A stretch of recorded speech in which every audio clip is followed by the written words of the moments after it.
the tide, and my tide is flowing deep into the Aotearoa Warriors mangroves because surface level, you're just you're where the estuary meets the ocean, and you're just seeing the Warriors lost to the Dolphins that don't go up the estuary, but they lost to the Dolphins, and in New South Wales Cup, the Warriors lost to the Rabbitohs.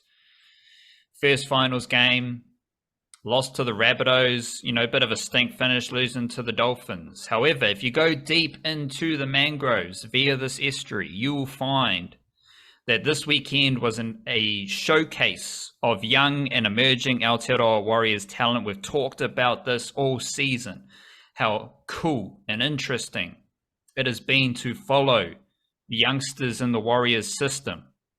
Then we come into this Dolphins game, and what do you know? Two debutants, Keilani Going and Paul Roach. I wrote about Keilani Going, and I think he's got a very interesting skill set for the role he can play in the Warriors system. He's basically Dylan Walker.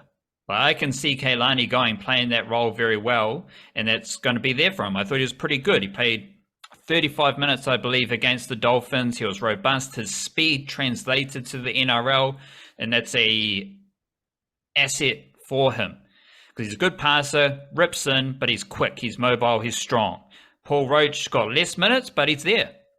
Shout out to the Roach whānau. Nathaniel Roach was playing for the Sea Eagles in New South Wales Cup, and Abigail Roach is a fantastic centre in the NRLW for the Knights. Paul Roach played as well, so they have been among the best players for the New South Wales Cup team. Alongside Taine Tuaupiki, Freddie Lussick, Ronald Volkman. All of those players were playing NRL, so they weren't playing New South Wales Cup, so it hindered. As soon as you go younger in the NRL, you're hindering your chances to win. But in doing so, you're also taking the best players out of the New South Wales Cup team, so you're hindering their chances of winning as well.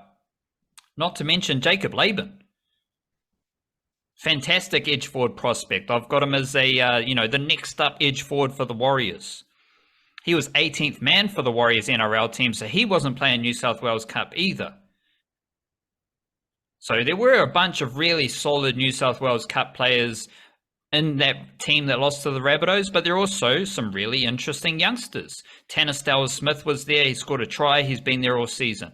Patrick Moimoi, another SG ball player. He's now starting a few games at centre. Shout out to him. Eddie Iramia. He was starting edge forward for the Warriors against the Rabbitohs. Another SG ball player. Presley Siumanu. Another SG ball player. He came off the bench. Guess what? He's young, he's aggressive, he's mobile, he's big, he's good. There was also JD Auloa. I think he's a Point Chevalier Jr. And I don't think he played SG ball, but he was in the wider squad for the SG ball team. He came off the bench to play hooker. And 18th man for the New South Wales Cup Warriors was Makaya Tafua, who was from Christchurch. And he's another hooker as well. So we also know the Warriors had Etuati Fukafuka. So the Warriors basically have showcased 3 young hookers, SG ball eligible, in reserve grade.